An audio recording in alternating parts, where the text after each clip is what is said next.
Hai, saya Afu. Salam Gupi Perspektif. Saya harap semua dalam keadaan baik-baik saja ya. Kembali lagi kita sekarang semuanya di rumah aja. Kalau dulu ada PSBB, sekarang ganti namanya jadi PPKM. Intinya tetap sama aja, semua kita diharapkan untuk di rumah aja, nggak kemana-mana. Jadi mending kalau di rumah biar Gupi aja. Biar aman, hati senang, ya hati juga tenang. Situasi membuat channel Gupi Perspektif ini vakum sebulan lebih ya. Gak bisa kopdar di markasnya senior. Juga mau bikin konten sama Profesor Angkoro juga nggak bisa. Jadi apalagi untuk kunjungan farm ke mana-mana, ke tempatnya teman-teman ya boleh dikatakan ya saat ini nggak bisa. Ditambah lagi barusan ini ya kira-kira 1 bulan yang lalu lah ada tragedi Rakayu itu. Walaupun namanya tragedi ya untungnya bisa jadi konten juga. Jadi di video kali ini yang kita bahas ya nggak jauh dari video yang dulu pernah kita bahas, yaitu masalah rak buat akuarium ikan gupi. Untuk keuntungan, kerugian, terus jenis-jenis rak buat ikan gupi di video sebelumnya udah kita bahas ya. Jadi ini ya boleh dikatakan kayak lanjutannya aja. Karena hampir 90% yang di sini pakai rak kayu. Jadi yang saya bahas kali ini ya tentang rak kayunya ini. Umurnya ya namanya barang yang dipakai ya pasti ada batas usianya ya. Apalagi boleh dikatakan rak kayu yang saya pakai ini udah 10 tahun lebih. Jadi wajar aja kalau akhirnya ada bagian yang lapuk. Bisa gara-gara kena rembesan akuarium yang bocor. Dan parahnya lagi dia kena serangan rayap, jadi mau nggak mau ya harus diganti.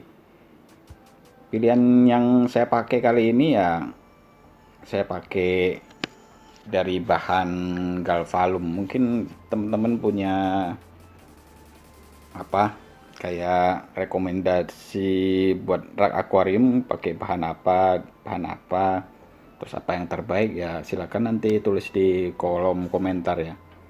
Pilihan rak kayu ke galvalum ini ya selain bobotnya galvalum ini lebih ringan dibandingkan dengan rak kayu, alasan lainnya kalau pakai besi kayak besi siku itu di tempat saya ini cepat karatan. Dulu udah pernah coba dan ini masih ada dua mungkin rak yang pakai besi siku, besi yang bolong-bolong itu, dan kelihatannya juga udah mulai karatan lagi. Jadi untuk kenapa pilihannya jatuh ke galvalum ya alasannya itu. Oh ya, satu lagi alasannya karena pembuatan rak galvalum ini oleh salah satu editor kita ya, Sariful.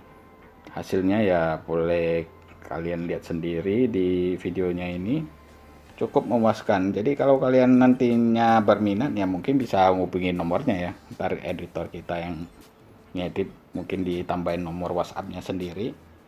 Yang perlu saya sampaikan di sini, kalau kalian pakai galvalum khususnya yang 0,75 itu kan dia tipis ya. Maksimal panjangnya kalau bisa cuman 150 cm atau 1,5 meter ya. Tingginya juga saya rasa sama ya, sekitar 150 cm.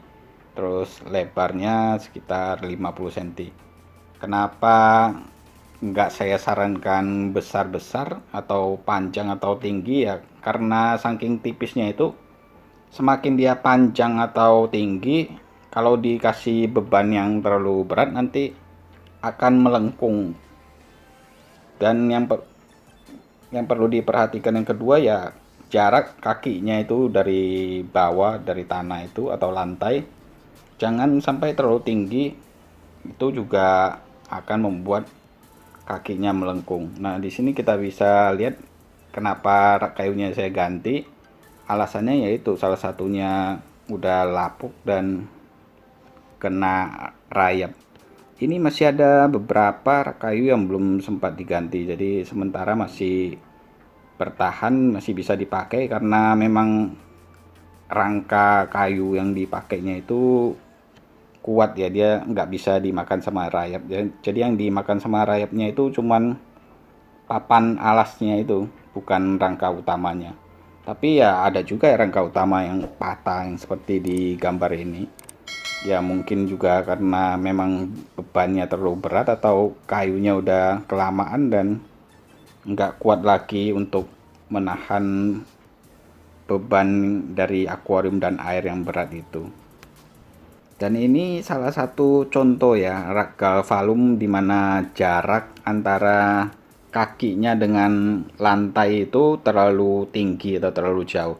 Karena tipisnya itu dia nggak akan kuat untuk menahan beban akuarium. Jadi mau nggak mau itu kakinya saya kasih semen biar dia lebih kuat untuk menahan beban akuarium dan air yang di atasnya. Jadi ya sekedar masukan tadi yang buat teman-teman yang pengen mengganti atau membuat rak baru dari galvalum, mungkin saran-saran itu bisa diperhatikan.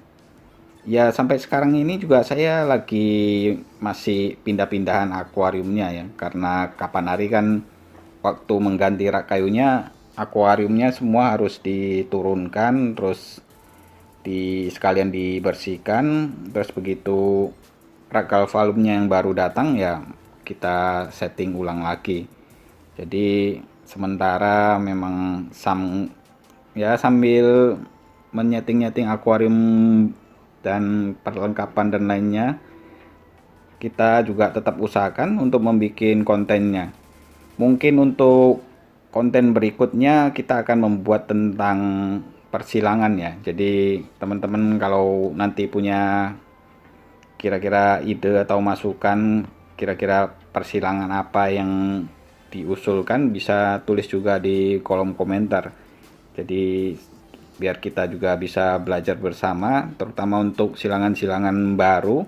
Kita harapkan kedepannya akan semakin banyak strain atau jenis-jenis ikan gupi yang baru yang bisa dihasilkan dari breeder-breeder di Indonesia ini.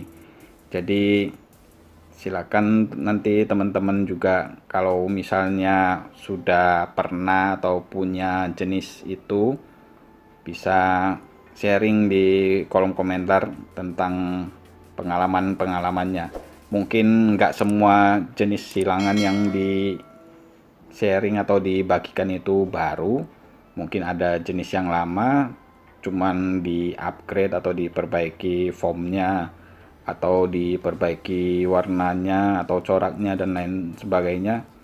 Dan kalau misalnya nanti ada yang benar-benar baru dan masih belum stabil juga, ya akan kita bikin video lanjutannya, kita tetap tunjukkan perkembangannya ke teman-teman mungkin setiap 1, 2 atau 3 bulan sekali. Jadi semua teman-teman juga bisa mengikuti perkembangan dari ikan-ikan silangan itu. Ya, sampai di sini dulu videonya kali ini. Semoga teman-teman bisa mendapatkan manfaat dari video kali ini.